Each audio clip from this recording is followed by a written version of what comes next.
selalu ada jawaban. Dipandu oleh Yohana Margareta.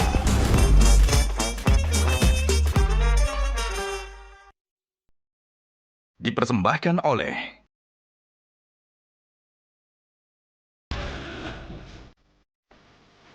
Panelis kita hari ini. Nggak berani ya pemerintah langsung aja kasih aturan. Sudah pernah berangkat haji nggak boleh lagi. Jadi nggak usah ada waktu tunggu. Yang terpilih dari yang dua syarikat ini bukan terlibat dalam kartel tadi kan? Prabowo membuat kementerian ini, saya tadinya berpikir ini ngada-ngada nih. Pemalsuan mahram itu dilakukan loh. Ada yang masukkan misalnya suami istri, istrinya sudah meninggal, kemudian supaya bisa berangkat, ada orang yang pura-pura jadi istrinya. Penyumbang kematian tertinggi terkait ibadah haji itu Indonesia. Tapi kemudian kita berhadapan dengan doktrin walau meninggal di Saudi itu pasti masuk surga.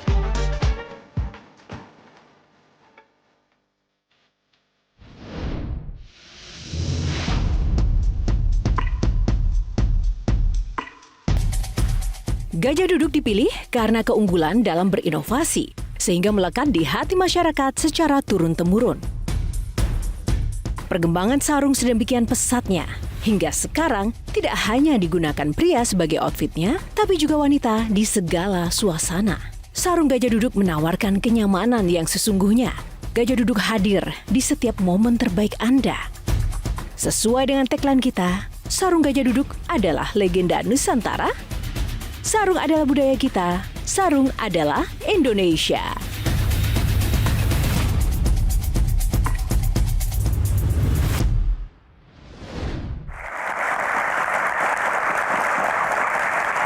Selamat malam pemirsa, kembali lagi di Q&A karena setiap pertanyaan selalu ada jawaban.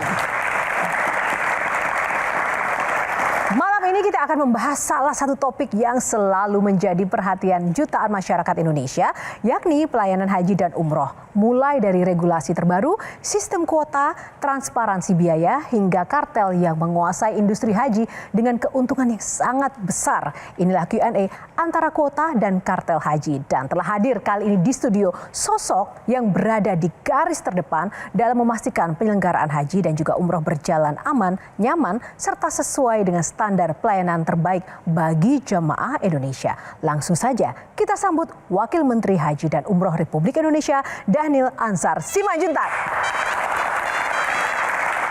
Tepuk tangannya boleh lebih meriah lagi. Halo Bang Dhanil, apa kabar? Assalamualaikum. Waalaikumsalam, apa kabar malam ini? Baik, alhamdulillah Mbak Yana. Terima kasih sudah berkenan hadir di Q&A. Sama-sama. Saya perkenalkan dulu panelis yang nanti juga akan berbincang dengan Mbak Dhanil. Mungkin Orang sudah ternama kenal dong. sosok tiga ini. Yang pertama kita berikan tepuk tangan untuk Kang Maman. Ya. One and only Henry Satrio, abang kita. Masya Allah, ada Bang David Kalik. Dan tak lupa Bang Dhanil, spesial untuk Bang Dhanil malam ini ada teman-teman mahasiswa dari Jakarta. Tepuk tangan. Sebelum nanti saya persilahkan duduk, Bang Dhanil harus menjawab pertanyaan yang saya akan berikan sebagai kunci untuk bisa duduk atau tidak. Oh gitu? Oh iya, harus. Kalau nggak bisa jawab, pulang. Pulang. Bang Dhanil, jadi saya akan menyebutkan beberapa kata. Nah, per kata ini Bang Dhanil harus menyebutkan satu kata yang terlintas ketika mendengar kata yang saya akan sebutkan. Satu kata saja dengan sangat cepat. Siap Bang Dhanil? Oke. Kuota. Harus adil. Adil. Rakyat. Berpihak. Media sosial. Ruwet. Metro TV. Surya Paloh. Prabowo Subianto. Demi Indonesia. Indonesia. Maju. Maju. Tepuk tangan. Silakan boleh. Nah, Bang Dhanil, satu kata yang menggambarkan Bang Dhanil pada hari ini. Satu kata saja. Oh, apa ya? Satu kata, apa ya?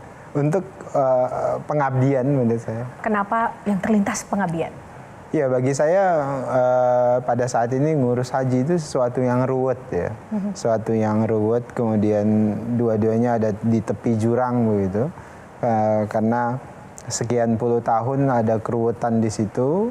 Kemudian tiba-tiba saya masuk di situ dengan tugas yang berat untuk pembenahan. Bahkan amanat dari presiden itu harus bersih-bersih dan segala macam. Ini ibadah yang suci buat umat Islam, maka kemudian prosesnya juga harus bersih, prosesnya juga harus suci. Dan itu tugas berat, yang sangat berat di tengah tentu ada ekspektasi yang sangat tinggi dari publik. Di sisi lain keruwetan silang sengkarut yang tidak mudah yang harus kita benahi di masa yang akan datang. Itu yang kemudian saya maknai kemudian sebagai jalan pengabdian, karena di satu sisi oleh publik kami bersiap untuk dihujat karena mungkin banyak perubahan-perubahan mendasar yang artinya ada status quo yang sangat kuat, bahkan saya sering menyebutkannya ada kartel haji yang menguasai banyak sektor-sektor perekonomian haji yang tentu ketika kehadiran Gus Irfan dan saya itu pasti mengganggu mereka ketika kita melakukan perubahan-perubahan mendasar. Menarik ya, kita perlu catat, mengganggu kehadiran Bang Daniel dan Gus Irfan, mengganggu para kartel ini. Wow, ini menarik seperti apa sih sebenarnya sebelum kita ulas lebih jauh. Tapi kita mau buka box dulu. Bang Daniel mau pilih box nomor berapa? Di belakang saya ada 9 box. Pilih salah satu untuk segmen kali ini. Nomor berapa? Nomor berapa Bang? 5. Daniel? Nomor 5. Kita buka box nomor 5. Kuota haji, di segmen kali ini kita akan membahas soal spesifik kuota haji. Langsung saja ya, kesempatan pertama Bang Hinsan. Oke, ini teman saya lama nih, hebat. Jadi saya ikut bangga lah beliau memimpin kementerian ya. Dan yakin Bang Daniel bisa percaya sama teman sendiri. Kalau nggak bisa, mendingan sekarang aja selesai lah. Oh gitu ya. Cuma pertanyaan besarnya yang sering ditanyakan oleh banyak sekali umat muslim di Indonesia. Pemerintah punya kiat nggak supaya semua umat muslim Indonesia berkesempatan pergi haji? Semuanya kan, kalau yang naik haji bila mampu itu yang punya uang ya gampang lah ngatur, yang punya duit kan tinggal diatur-atur, kamu kapan ya, kamu tahun depan, kamu 2 tahun lagi, itu bisa. Tapi yang nggak punya uang ini kan pasti juga pengen berangkat haji, itu gimana? Iya, secara syariat kan jelas ya bahwasannya naik haji itu bagi yang mampu, istitoah katanya, istitoah kesehatannya, istitoah finansialnya, istitoah macam-macam semuanya. Kedua, kuota haji itu terbatas. Terbatas itu adalah maknanya Arab Saudi itu menyediakan kuota untuk seluruh dunia itu 2 juta, kapasitasnya 2 juta. Yang ngantri di Indonesia sekarang itu ada 5,4 juta orang. 5,4 juta di seluruh dunia itu jauh lebih besar. Artinya kalau dihitung dari total umat Islam misalnya mau ngantri bisa 100 jutaan. Dan kuota yang diberikan Saudi ke kita itu rata-rata 221 ribu. Jadi kalau dibagikan misalnya 221 ribu per tahun kepada 5,4 juta orang itu rata-rata bisa di atas 25 tahun sampai dengan 30 tahun ngantrinya. Kenapa kemudian antriannya begitu panjang? Salah satu permasalahannya karena kuota Saudi yang terbatas, maka harus ngantri begitu. Nah, itulah kiatnya apa yang harus kita lakukan sebenarnya. Tadinya antriannya ini sangat tidak berkeadilan. Kuota haji yang 5,4 itu. Ada yang daerah yang ngantri, misalnya daerah Kang Maman itu Sulawesi Selatan, Bantaeng itu bisa 48 tahun. Ngantrinya. Ketika Anda daftar 48 tahun. Tapi ada juga yang cepat. Yang ada yang 15 tahun misalnya di Bengkulu. Itu ngantrinya cuma 15 tahun. Tapi sudah ada negosiasi dengan Arab Saudi tidak? Bukan, masalahnya bukan di situ. Masalahnya kuota itu adalah dia ngantri, masalah ngantrinya itu adalah gimana caranya supaya seluruh Indonesia tidak ada disparitas yang terlalu tinggi itu.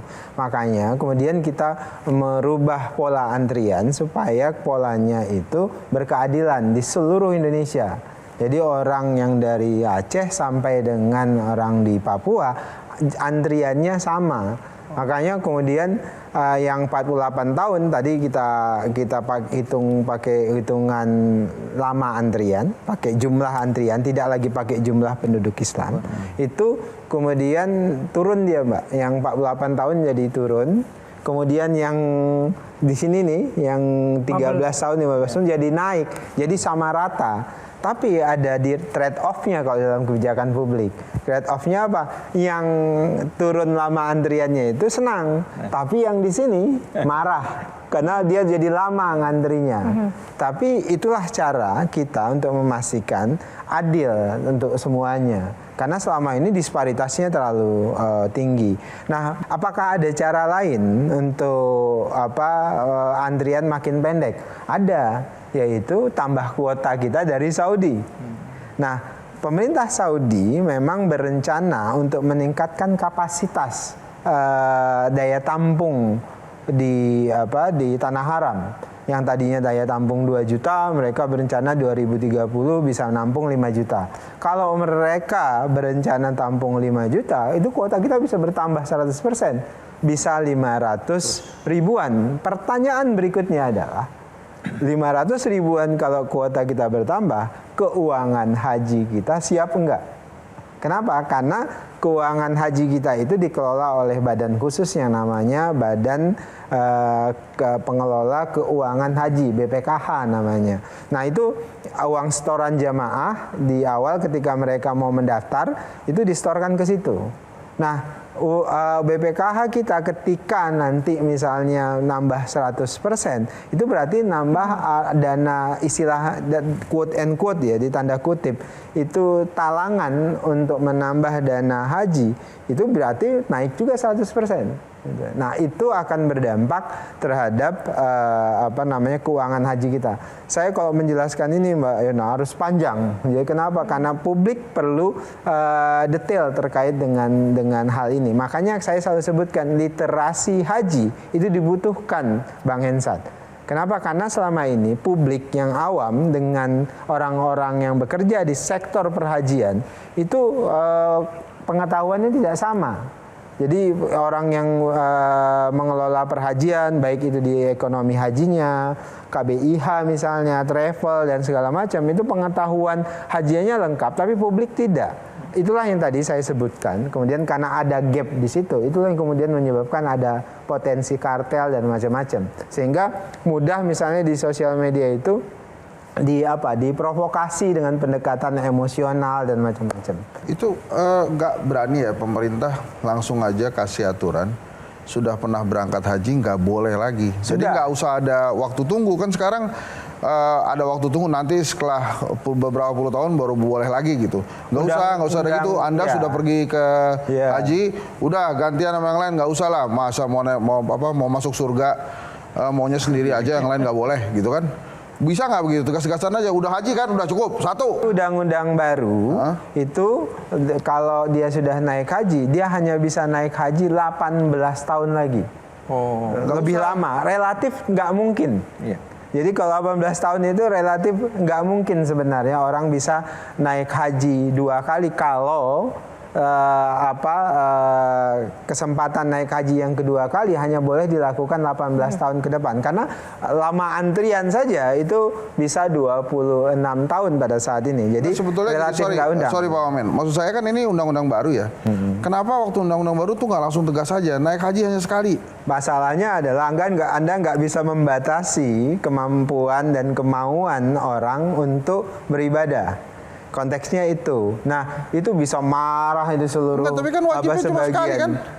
Wajibnya cuma sekali kan naik haji? Wajibnya hanya sekali, itu betul. Gitu. Tapi diskursus terkait itu tidak mudah. Kasian yang kita hadapi, apalagi kalau yang kita hadapi itu adalah orang yang punya keinginan spiritual itu tinggi sekali. Makanya kita pada posisi ingin membatasi dengan cara tadi 18 tahun. Nah, 18 tahun itu sebenarnya itu yang disepakati oleh DPR dan pemerintah. Itu sudah menutup kemungkinan orang untuk bisa naik haji 2 kali. Nah, karena antrian yang 26 tahun itu. Bang Daniel, dari apa yang Anda sampaikan tadi kan sangat kompleks sekali sebenarnya persoalan yang memang harus dihadapi dan diatasi, apalagi dengan Anda sekarang berada di tanggung jawab yang besar seperti ini. Tapi bagaimana kemudian memastikan memang tidak ada permainan dari kuota haji? Makanya kuota haji sekarang kita gunakan Contohnya travel formulasi yang misalnya. terbuka. Kan gini, kuota haji itu dibagi dua nanti Mbak Yohana. Pertama kuota haji reguler, kemudian kedua kuota haji khusus. Kuota haji reguler kita sekarang itu 203.000. Sedangkan kuota haji khusus sekitar 17 ribuan. Nah, 203.000 ini dari jamaah haji reguler yang sekarang ngantri itu sudah ada rumusan cara menghitungnya. Nah, itu kita publish. Kita publish kepada seluruh rakyat Indonesia yang bisa tahu misalnya kuota dia di daerah dia itu berapa. Dengan rumusan yang sudah kita buat. Misalnya kita bahkan hitungannya itu kita buka kepada publik. Jadi publik bisa mengakses tidak lagi bisa misalnya saya wakil menteri haji mengintervensi supaya saudara saya masuk dipercepat, itu nggak bisa lagi. Kenapa? Karena publik bisa lihat kuota misalnya Sumatera Utara daerah saya itu misalnya dia 4.000 misalnya, itu bisa dilihat listnya, bisa dilihat, bisa diakses. Sekarang nggak ada lagi afirmasi dan tidak boleh lagi afirmasi baik itu gubernur, baik itu menteri dan sebagainya. Jadi insya Allah terbuka semuanya, Mbak. Itu yang reguler ya? Reguler. Duga begitu nanti dengan yang khusus. Yang khusus karena kemarin itu misalnya kasus 2024 yang sekarang disidik oleh KPK itu juga banyak, istilah kami itu ada yang T0. T0 itu kan artinya hari itu mendaftar, hari itu berangkat. Itu dia. Jadi sebenarnya kalau ada misalnya artis nih Mas David dan segala macam ngaku hari itu berangkat, hari itu bayar, kemudian hari itu berangkat, dia sudah melanggar hukum itu sebenarnya. Nggak ada itu yang haji. Banyak nggak artis yang? Banyak, ada yang kan bahkan bikin pengakuan di media kan. Saya baru daftar hari ini, kemudian hari ini juga berangkat. Kalau itu benar dilakukan dia, itu berarti melanggar hukum. Jadi publik itu sebenarnya bisa melihat. Itulah tadi saya sebutkan pentingnya literasi haji. Bisa jadi artis ini nggak tahu. Anda bayangkan ya Mbak. Ada kuota yang kemarin tuh rame-rame furoda. Itu satu tiket haji furoda, visa furoda bisa dijual 1 miliar. Iya. Itu Padahal ada modalnya cuma 80 juta. Padahal modalnya itu sangat jauh, murah sekali. Tapi 80 jutaan, tapi bisa spiritualnya tinggi kan bisa boleh. dijual. Ya karena panggilan spiritual yang sangat tinggi. Berapapun harganya itu mereka mau bayar. Nah, makanya kemudian artis-artis kita yang sangat ingin misalnya berangkat, kemudian mereka 1 miliar 500 juta pun mereka bayar. Padahal kalau kemudian diedukasi bahwasannya tidak ada itu T0. Nah itu berarti mereka akan paham. Nah sayangnya siapa pemainnya? Ya, itu yang saya sebutkan. Ini travel bandar loh, harus diingatkan terkait dengan ini. Ketika menggunakan diksi kartel itu diprotes banyak orang, terutama kelompok agama ya, kiai apa. Kenapa? Karena konotasi haji itu kan ibadah yang baik.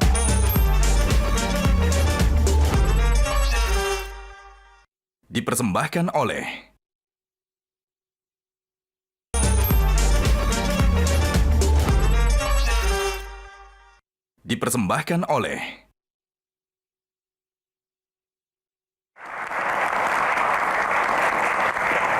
Ya, kembali di Q&A masih bersama Bang Daniel. Sebelum kita mulai, kita harus buka box lagi. Untuk segmen kali ini, Bang Daniel pilih nomor berapa?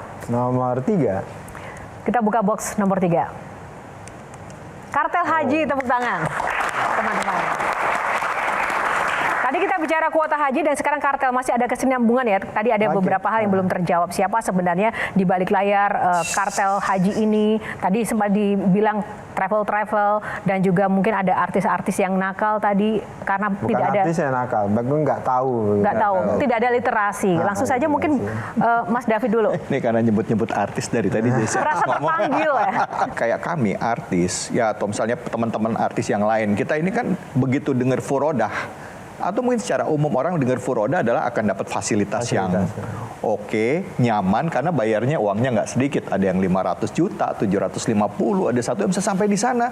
Fasilitasnya nothing, mereka nggak dapat apa-apa, bahkan tasnya pun nggak dapat. Nggak sedikit yang seperti itu. Apa yang dilakukan oleh Kementerian Haji dalam hal ini, mungkin ada hubungannya juga dengan kartel yang tema kita ini. Apakah ini juga bagian dari kartel dan bagaimana menyikapinya untuk bisa memberantas ini supaya tidak terjadi lagi seperti itu, Pak Wamen? Dan tambahan, siapa sih sebenarnya kartel itu? Tolong ungkapkan di sini. Mbak Yohana, saya sebelum menjawab Mas David tadi, saya ketika menggunakan diksi kartel itu diprotes banyak orang, terutama kelompok agama ya, kiai apa. Kenapa? Karena konotasi haji itu kan ibadah yang baik. Tapi kemudian saya dekatkan dengan istilah kartel gitu.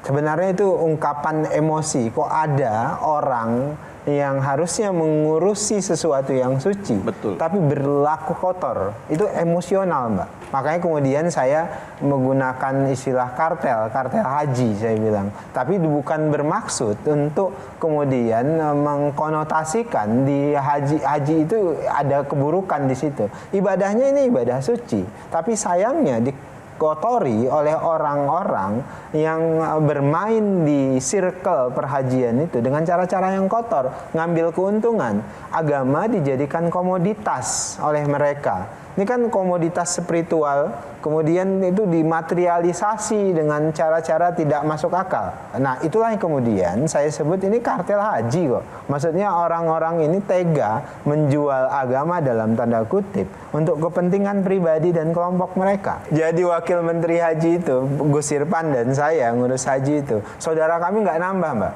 Malah musuh kami nambah. Jawabannya sederhana saja. Misalnya Mbak, saudara saya minta tolong supaya antriannya jangan sesuai nunggu 10 tahun, supaya 5 tahun, 20 tahun. Pasti saya jawab nggak bisa. Pasti dia akan bilang saya, nggak guna saya punya saudara wakil menteri haji. Misalnya orang organisasi saya atau siapapun begitu, itu minta ke saya, pasti saya dan Gus Irfan jawab nggak bisa. Akhirnya apa, Mbak? Kami disebut sombong lah, kami disebut apa, dan upaya-upaya semua yang kami lakukan untuk perbaikan itu justru menambah kami dijauhi oleh orang-orang yang selama ini dekat dengan kami. Itu kami alami pada saat ini. Nah, terkait dengan misalnya Furoda, kan Furoda hari ini sejak kemarin, sejak tahun yang lalu itu udah tidak ada lagi. Kenapa? Arab Saudi, pemerintah kerajaan Arab Saudi mengindikasikan ada komodifikasi atau Furoda ini jadi komoditas. Sebenarnya ada Arab Saudi itu mengeluarkan namanya visa mujamalah. Mujamalah itu undangan.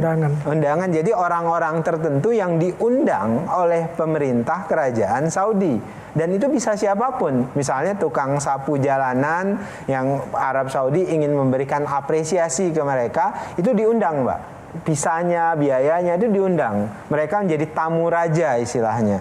Nah, Furoda itu dia khusus memang, tapi kemudian oleh beberapa pihak di sini itu diperdagangkan dengan cara yang tidak rasional.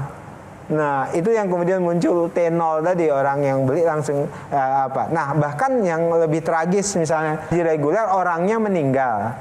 Tapi kemudian orang yang meninggal itu tadi itu dipanggil-panggil nggak datang-datang, hari warisnya nggak datang. Nah, itu dijual. Itu banyak, dan itu kan jadi temuannya KPK hari ini, banyak sekali temuan-temuan KPK. Nah, makanya kemudian terjadilah kemudian fasilitas yang mereka dapatkan di Arafah, di Mina itu tidak sesuai.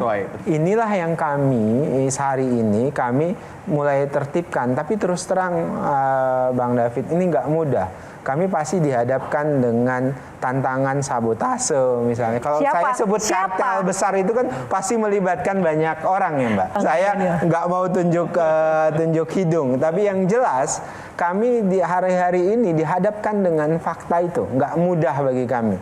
Nah, oleh sebab itu sekarang komitmen untuk memperbaiki ini bareng-bareng itu kami butuh dukungan publik.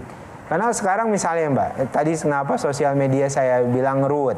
itu mendesain supaya sosial media emosinya diaduk-aduk terkait dengan haji itu mudah sekali, Mbak. Jadi sesuatu yang benar kami lakukan itu bisa dipersalahkan. Jadi siapa? Kartel haji itu jelas. Sekarang misalnya sedang disidik oleh KPK, kan sudah jelas itu prosesnya. Nah mereka yang terlibat di itu dalam dari hulu sampai hilir sendiri. itu ada, Mbak. Jadi makanya kami mulai proses persiapan haji itu dari hulu sampai hilir. Setiap proses itu kami temukan bermasalah. Misalnya penetapan kuota ada masalahnya, ada potensi rente di situ istilah kami. Nah itu istilah rente itu, posisi rente itu ya jual kuota, tadi furoda, tadi misalnya kuota reguler misalnya diperjualbelikan, kuota khusus diperjualbelikan, ada pergantian mahram, pemalsuan mahram, Mbak. Itu dilakukan loh. Ada yang malsukan misalnya suami istri, istrinya sudah meninggal, kemudian supaya bisa berangkat, ada orang yang pura-pura jadi istrinya. Diberangkatkan, Mas. Padahal nggak suami istri, nanti bisa tiba-tiba dia punya buku nikah, buku apa, tapi kemudian diberangkatkan. Wow. Nah, itu terjadi. Apa value dari Value itu ibadah karena itu? semangat tadi, karena dorongan spiritualitas yang luar biasa, yang ini harus umat dididik dengan cara yang benar, bahwasannya untuk beribadah Harus yang dengan yang benar, yang suci, itu harus dengan cara yang benar, yang cara asana. Ini pengalaman kami ya, sering kali itu main salah-salahan Pak Wamen. Iya, betul. Artinya begini, pada saat ada kejadian di sana, semua menyalahkan muasasahnya karena tidak komit dengan negara. Sekarang syarikah. Ya, syarikah ya. Akhirnya dari mulai menyalahkan lembaga yang ada di situ, negara yang di sana tidak tanggung jawab, sampai akhirnya menyalahkan Tuhan.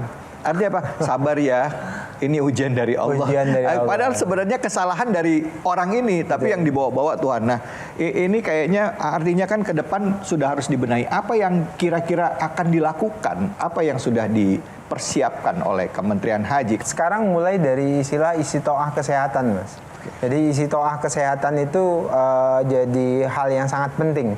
Karena pemerintah Saudi Arabia itu memberikan warning yang sangat serius. Karena penyumbang kematian tertinggi terkait ibadah haji itu Indonesia. 50% kematian di Tanah Suci itu adalah dari Indonesia. Tahun lalu 467 orang meninggal di Saudi. Tapi kemudian kita berhadapan dengan doktrin. Misalnya kalau meninggal di Saudi itu pasti masuk surga gitu. Ya even kan doktrin apa yang disampaikan itu ada ajaran agama di satu sisi, tapi bukan berarti kemudian kalau kita sakit-sakitan kemudian memaksakan diri untuk berangkat di sana. Tapi kalau kematian itu datang ketika kita sakit, ketika kita ingin berangkat, itu sudah bagian takdir yang sebenarnya sejatinya begitu. Tapi bukan berarti kalau Anda sakit-sakitan kemudian misalnya sudah gagal ginjal, sudah cuci darah stadium 5 misalnya, tapi masih memaksakan untuk berangkat di sana. Kenapa? Karena berharap nanti misalnya meninggal di Saudi Arabia. Itu tidak betul kalau begitu. Makanya kemudian istitoah kesehatan kami pertegas. Misalnya gagal ginjal, stadium 5 yang sudah cuci darah tidak bisa berangkat. Diabetes akut tidak bisa berangkat. Nah, kami mulai dari situ, Mas, supaya nanti di sana akan tertib istitoah. Nah, resikonya apa? Resikonya kita berhadapan dengan fakta emosional. Saya sebutnya fakta emosional. Kenapa? Karena sudah lama ngantri, tiba-tiba nggak bisa berangkat. Nah, itulah kami membutuhkan dukungan penjelasan fikih dan syariat dari tokoh agama, bahwasanya haji itu syaratnya ada istitoah. Istitoah itu adalah istitoah kesehatan, mampu secara material, mampu dan sebagainya. Jujur aja, ketika Silakan. Prabowo membuat kementerian ini, saya tadinya berpikir ini ngada-ngada nih. Karena ngurusin satu hal kok ada kementeriannya. Tapi setelah mendengar tadi malah telat mendirikannya. Karena dari tahun 91 ketika saya berangkat haji, bisik-bisik seperti ini udah terjadi, udah terdengar. Mafia, kartel-kartel udah terdengar. Nah, yang menarik tadi kalimat begitu bicara kuota harus adil. Berat nih. Saya ingin disclaimer dulu. Jangan cuma artis dong yang ditembak. Karena yang bisa bayar 500 1 juta itu pejabat, teman saya orang TV, orang televisi aja dengan 500 juta berangkat kok. Betul. Jadi supaya adil nih, jangan cuma lihat artisnya. Contohnya Siapa yang punya duit gitu kan? Siapa yang punya duit 500 1 miliar bisa berangkat. Kita mengalami musibah Sumatera Utara, Aceh, Sumatera Barat. Akan banyak calon jemaah haji kita yang mungkin juga wafat. Kuota dia akan diambil oleh siapa? Kemarin kan ada kebocoran 5 triliun. Apakah itu memang benar cuma 5 triliun atau sebenarnya lebih daripada itu? Itu jadi perdebatan saya dengan DPR. Pertanyaannya lebih berat dari gue. Iya, lebih berat ini.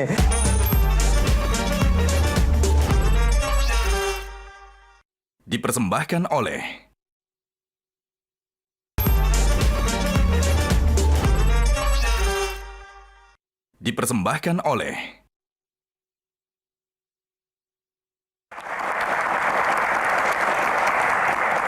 Masih kembali di Q&A tadi, pertanyaan yang sangat menarik dan sangat mendasar dari Kang Maman. Bagaimana dengan kuota saudara-saudara kita yang mungkin wafat ketika dalam musibah di Sumatera, itu kuotanya akan dipakai oleh siapa? Ya, aturan undang-undangnya jelas. Misalnya kalau yang wafat itu orang tua, misalnya ibu, bapak, maka kuotanya mereka bisa digantikan oleh anaknya. Kalau masih ada. Bagaimana memastikan bahwa kuota-kuota itu tidak kemudian diambil oleh kartel-kartel? Oh, nggak boleh, kan ada transparan nih sekarang Mbak datanya. Nanti makanya ketika misalnya wafat ya ibu bapak misalnya, itu nanti petugas kami di Kementerian Haji di daerah itu akan cek ahli warisnya. Ahli warisnya itu yang nanti akan berangkat kalau terkait dengan itu. Jadi kalau kemudian tidak punya pasti punya ahli waris ya. Kalau tidak punya ahli waris maka ya urutan berikutnya. Jadi sesuai dengan urutannya. Itu kalau yang terkait dengan yang mengalami bencana. Sekarang ini kami terkait dengan Aceh, Sumatera Utara, terkait dengan Sumbar, itu ada kebijakan khusus. Misalnya sekarang ada rekrutmen petugas haji di daerah tersebut. Nah, proses seleksinya kami tunda sementara sampai kemudian ada recovery yang memungkinkan untuk proses seleksi. Pun ternyata kan sekarang ada proses pelunasan, Mbak. Ternyata teman-teman kami yang di saudara-saudara kami yang di Aceh, Sumatera Utara dan Sumatera Barat tingkat pelunasannya tinggi juga gitu. Nah, ini uniknya orang Indonesia dalam beragama ya. Jadi antusiasmenya itu tinggi. Dalam kondisi bencana saja data kami menunjukkan Aceh, kemudian Sumatera Utara dan Sumatera Barat walaupun ada perlambatan tapi kemudian antusiasme untuk mendaftar, untuk cek kesehatan itu tetap tinggi. Mungkin nggak Mas? Karena ada yang lebih penting dari berangkat haji, dia minta kembali uangnya untuk kehidupan sehari-hari mereka. Bisa. Jadi itu sangat memungkinkan.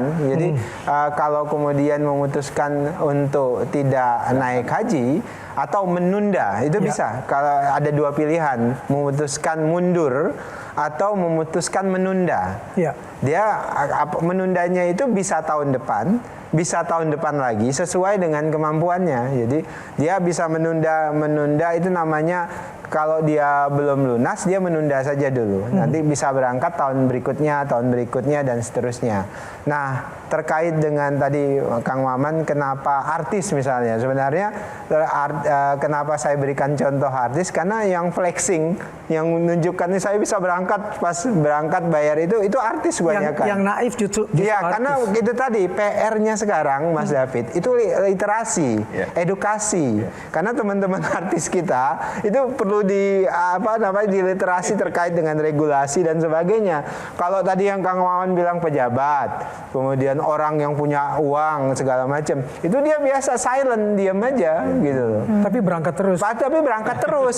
Nah, ini yang harus juga kemudian kita tahun ini kami akan tegakkan itu dengan sebenar-benarnya, tidak ada lagi T0 itu. Termasuk petugas haji, Mas? Kalau petugas haji dia memang diseleksi, Kang Maman. Yang sudah jadi petugas haji tahun ini, tahun depan boleh berangkat lagi? Nah itu terkait misalnya ya, kalau petugas haji itu kan batasnya 3 kali, Kang Maman. Hanya boleh 3 Ada kali. 3 kali. Karena petugas haji itu kita butuhkan mereka yang memang kenal medan. Tapi dijamin nggak ada titipan seperti Mas Daniel? Itu pertanyaan di daerah yang pertanyaan yang sekarang itu kami sedang upayakan memastikan petugas haji itu bukan orang-orang yang nebeng naik haji. Jadi kami ingin pastikan petugas haji itu benar-benar didedikasikan menjadi petugas haji. Makanya Kang Maman, petugas haji tahun ini itu masuk barak nanti. Jadi mereka setelah ikut tes CAT nanti ada sekitar lebih dari 3.000-an orang yang jadi petugas haji itu masuk barak selama 3 minggu. Kami bekali mereka pertama dengan kapasitas fisik bonding. Kami ingin pastikan mereka sebagai petugas yang bonding satu dengan lainnya sehingga bisa koordinasi dengan baik. Kemudian kedua bahasa Arab dasar, bahasa Arab yang dasar-dasar saja. Kemudian yang ketiga fikih dasar haji. Karena mau dia petugas kesehatan, mau dia linjam itu keamanan, itu kadang-kadang tetap ditanyai oleh jamaah secara fikihnya gitu. Bang Daniel, selain masalah kuota tadi, kan harapannya tahun ini bisa rapi. Kalau masalah anggaran sendiri bagaimana? Karena kita tahu kemarin kan ada kebocoran 5 triliun. Apakah itu memang benar cuma 5 triliun atau sebenarnya lebih daripada itu? Itu jadi perdebatan saya dengan DPR. Pertanyaannya lebih berat dari gue. Iya, lebih berat ini. Itu perdebatan saya DPR. Masa di anggaran, jadi begini Mbak Yohana, jadi anggaran penyelenggaraan haji itu hampir 18 triliun penyelenggaraannya. Itu uang jamaah yang membiayai penyelenggaraan haji. Kemudian APBN itu membiayai Kementerian Haji. Nah jadi kayak petugas tadi ke Kang Maman bilang itu dibiayai oleh APBN. Ya, penyelenggaraan haji ini proses persiapan haji semuanya. Nah yang saya sebut ada bocor 5 triliun itu di seluruh ekosistemnya. Jadi bukan hanya di 18 triliun itu. Jadi di seluruh ekosistem. Kementerian Investasi menyebutkan ekosistem ekonomi haji itu setahun itu sekitar 40 triliunan. Jadi perputaran jamaah umroh kita, Mbak, jangan lupa loh, paling besar itu jamaah umroh. Haji itu setahun hanya 200 ribuan. Jamaah umroh setahun menurut data Kementerian Kedubes Saudi Arabia setahun 2,6 juta. Itu nilainya besar sekali. Jadi ekosistemnya besar sekali. Jadi kebocoran yang saya maksud itu di semua ekosistem ekonomi perhajian. Nah, bagaimana caranya? Kami pertama tentu harus fokus dulu di dana 18 triliun itu, di penyelenggaraan. Apa yang kami lakukan? Semua proses pengadaan persiapan haji itu harus transparan. Misalnya yang sempat rame-rame, syarikah. Penetapan syarikah yang tadinya itu 8 syarikah, tahun lalu itu 8 syarikah. Tapi kemudian ada kesemerautan yang semua menilai karena 8 syarikah ini ya saling menegasikan misalnya sekarang berdasarkan diskusi kami dengan pemerintah kerajaan Saudi Arabia, mereka menyampaikan tidak boleh lagi 8 syarikah karena bikin keruwetan. Mereka hanya mensyaratkan maksimal syarikah itu 2. Akhirnya kami bidding, kami lelang hanya 2 syarikah. Apa yang terjadi, Mbak Yohana? Dihajar. Dihajar kami habis-habisan. Malah dituduhlah Menteri Haji ini melakukan monopoli, menerima macam-macam. Wakil Menteri Hajinya mengatur proyek syarikah. Mbak Yohana tahu nggak berapa nilai penunjukan yang dikerjakan syarikah nanti untuk melayankan jamaah? Itu sekitar 2,7 triliun. Itu biaya yang sangat besar. Potensi korupsinya ada. Potensi cashbacknya ada. Dan ini sampai saya Gus Irfan waktu itu saya dengan Gus Irfan sangkin apanya kami tuduhan itu banyak sekali. Siapa yang menuduh? Nah, sekali lagi itu orang yang dirugikan itu yang anggota-anggota kartel yang sudah menikmati selama ini, Mbak. Tahap berikutnya. Dan di syarikat dijamin Dhanil 0. Nggak ada korup sama sekali. Nggak ada korup sama sekali. Bersumpah nih? Bersumpah. Oke. Ya. Bahkan saya bilang kita bermubahalah, saya bilang. Mubahalah itu dalam tradisi Islam itu saling bersumpah. Iya. Pak Wamen, tapi yang terpilih dari yang 2 syarikat ini bukan terlibat dalam kartel tadi kan? Pastikan. Saya nggak berani jawab. Iya, itu. makanya. Jadi karena ini kan besar sekali. Iya. Ibu itu asal nonton TV, nelpon saya, Daniel udahlah berhenti berpolitik, nggak usah ikutan politik segala macam. Coba saya jawab, Ibu nggak apa-apa, saya bela orang yang benar kok.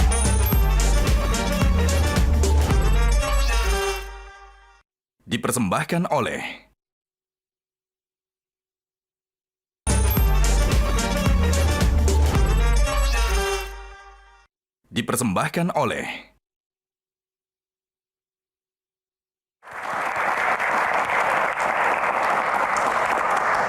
Ya, kembali di Q&A langsung saja Bang Daniel. Saya penasaran, Bang Daniel dengan menghadapi segala macam tantangan, konsekuensi tanggung jawab pekerjaan yang luar biasa, dan juga musuh yang bertambah, pernah merasa takut nggak?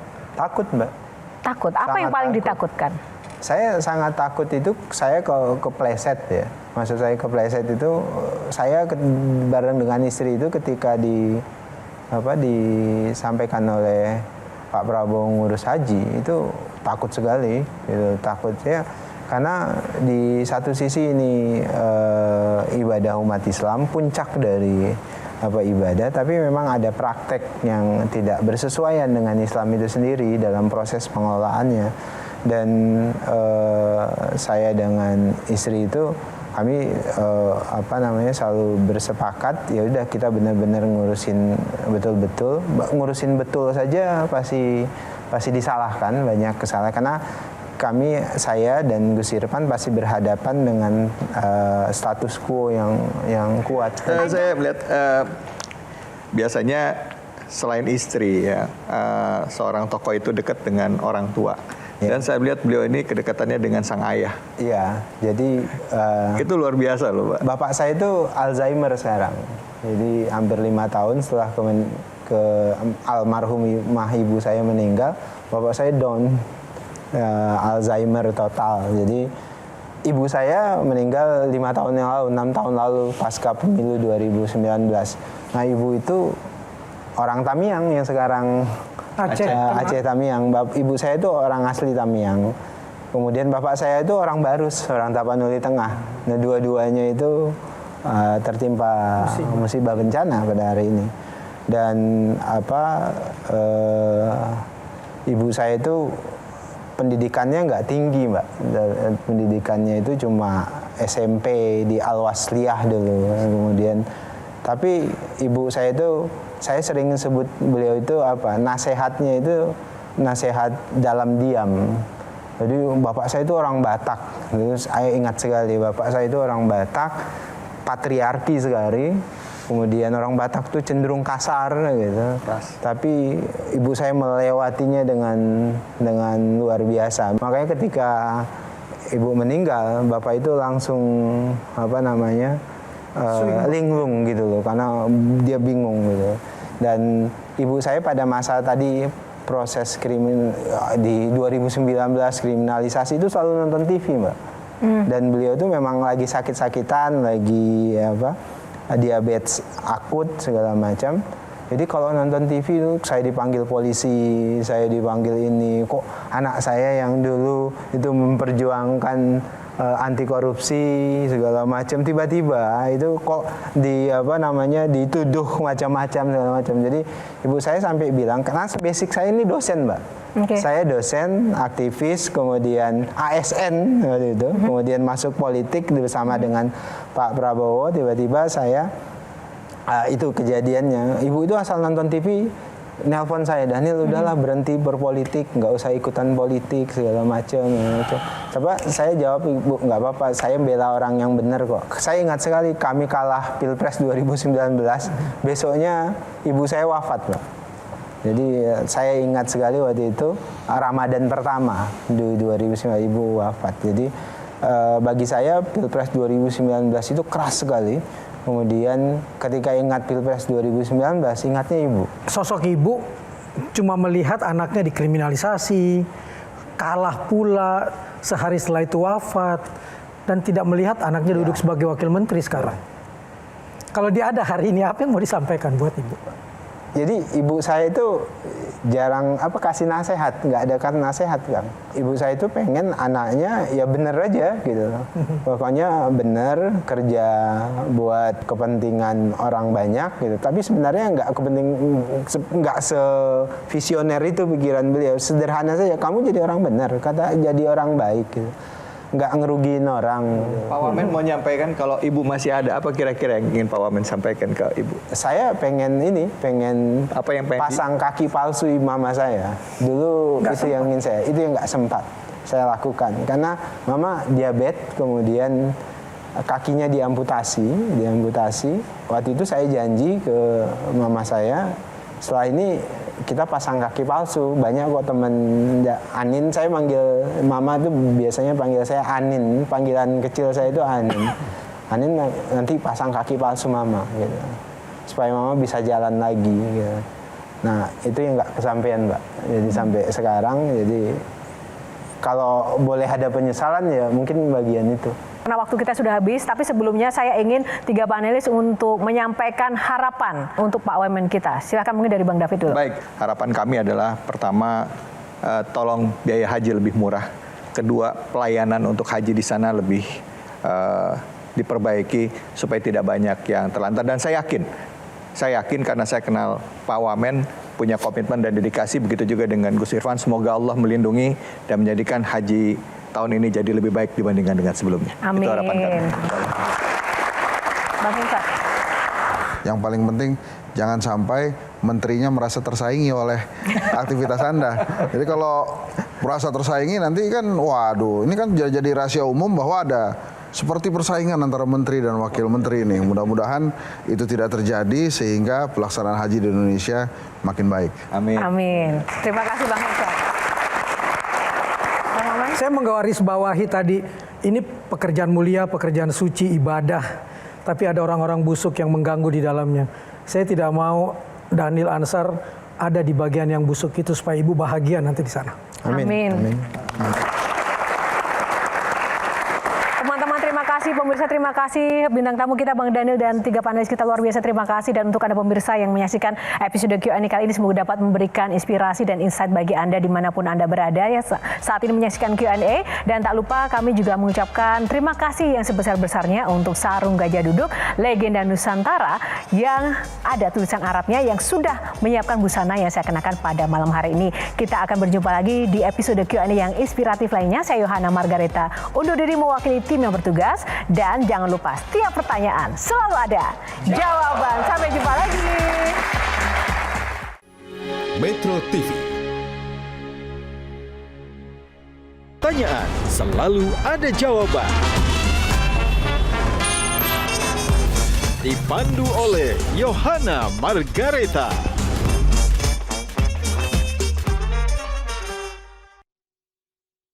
Dipersembahkan oleh